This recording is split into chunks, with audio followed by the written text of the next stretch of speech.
Hello, bienvenue pour cette autre vidéo sur notre petit projet Expense Tracker. Dans la vidéo précédente, nous avons fait la même façon pour afficher la table, ce que nous avons vu ici. Voilà ce qui s'est bien passé. Maintenant, nous voulons faire une petite vérification quand on clique ici. S'il clique ici, on vérifie d'abord si les deux champs sont remplis. Si ce n'est pas rempli, on lui affiche un petit message qui s'affiche et qui disparaît au bout de 3 secondes. Et vous allez un peu voir l'avantage de JavaScript. Donc ici, on peut juste beaucoup descendre. Et voilà, on met var btn reçoit document.query query selector de quoi? De un ID forcément parce que j'aime bien les ID quand je fais JavaScript. Et voilà.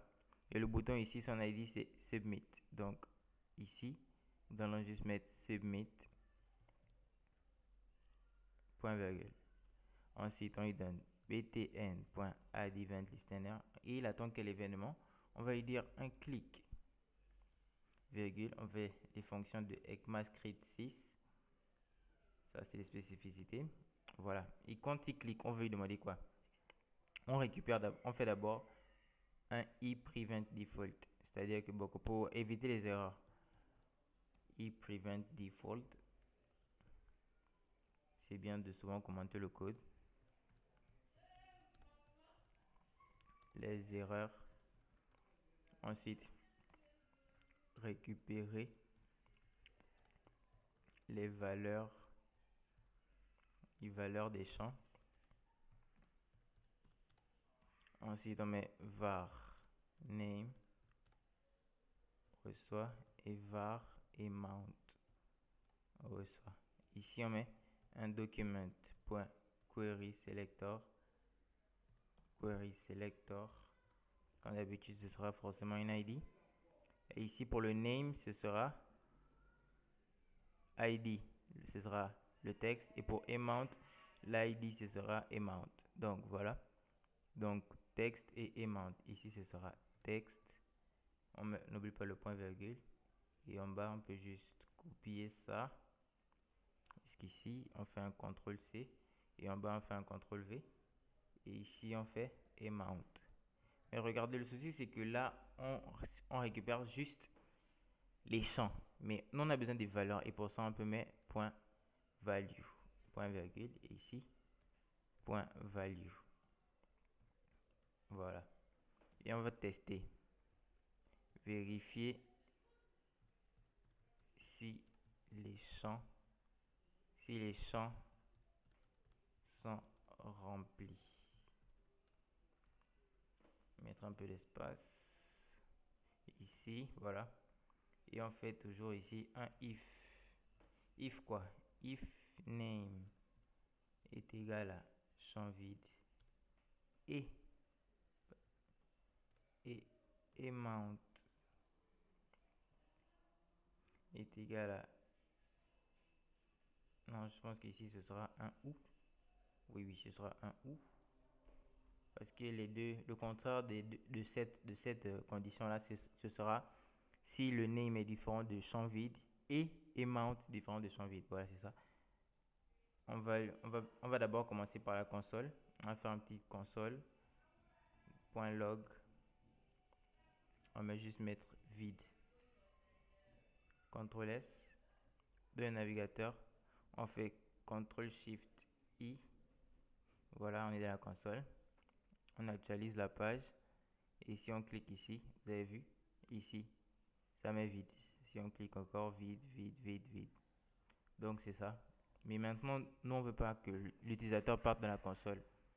Nous, on veut que l'utilisateur puisse le voir dans son interface. Et pour ça, on va encore créer une méthode statique. Display mess. Voilà. Display mess. Et ici, on peut on va lui donner juste str. On va faire var div reçoit document point create element create element avec div. point virgule, ensuite div.textContent reçoit, non, la spécificité de ECMAScript 6, on fait le $, les accolades et on lui donne str. Voilà. Et maintenant, on veut l'insérer juste avant le formulaire. Donc ici, on met document.querySelector.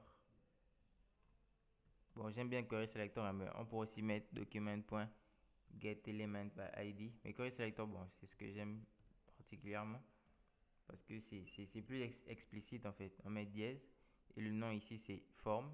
Donc on lui donne form. Ensuite on lui donne .insert adjacent HTML. Et ça prend deux paramètres, la position et le texte. En fait, j'aurais même pas dû le faire comme ça. Ça aurait été trop long. Bon, ce qu'on va faire, c'est qu'on va mettre ici before begin, toujours respecter le camel case comme en Java. Et ici on va mettre ECMAScript. Donc je vais juste copier ça. En fait, les deux lignes que j'ai mis précédemment, on n'en aura pas besoin parce que ça va mettre une petite erreur. Donc on va juste CTRL V ici. Et ici on va juste créer une div. Et ici à la fin, on va mettre fin div. Vous voyez? Et la div ici, on va lui donner juste un petit ID. On va lui donner juste div. Voilà. Ça, on efface ça. Voilà, before begin. Attendez, j'agrandis juste un peu ça. Voilà. Bon, pour que vous compreniez mieux, je vais juste mettre var form reçoit ça. Et ici, je pars à la ligne et je mets form point, voilà, point virgule. C'est ça. Et ici, au lieu de le faire dans la console, je mets juste UI. Je vais mettre UI.displayMess. Et ça prend en paramètre un string, donc je vais mettre champ vide. Champ vide.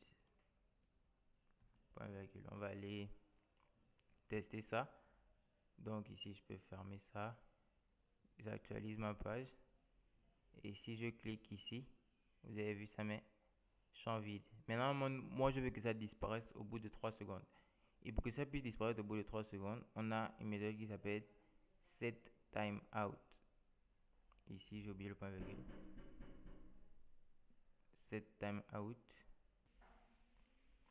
Voilà, donc c'est un peu ça. Et ici, on va juste ajouter un H1 pour que ce soit en grand caractère. Ici, enfin H1.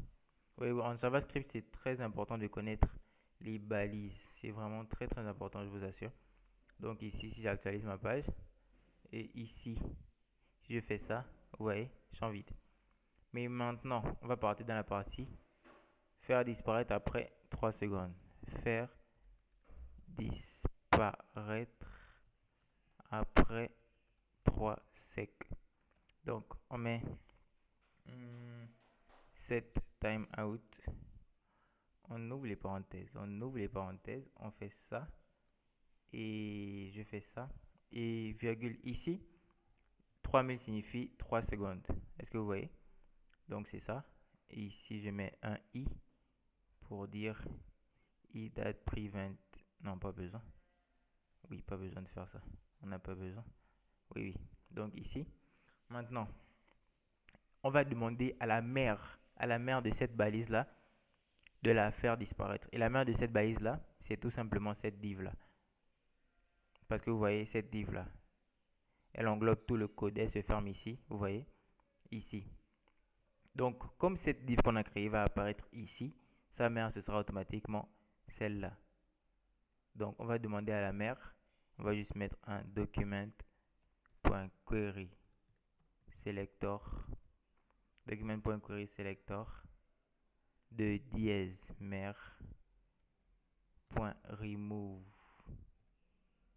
Non. Qu'est-ce que j'ai fait? Parenthèse, voilà. Point remove child. Remove child, on lui demande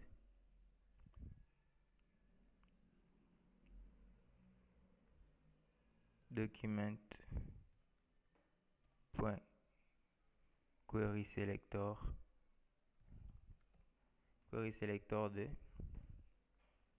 de dièse div, donc dièse div. Voilà, donc on fait ça et je viens ici, j'actualise ma page et je teste. Si je clique ici, ça me met un champ vide et ça doit disparaître après 3 secondes. Donc vous voyez, si je clique encore, champ vide, il se va disparaître au bout de 3 secondes. Voilà, c'est ça. Donc on se voit dans la prochaine vidéo. À tout de suite.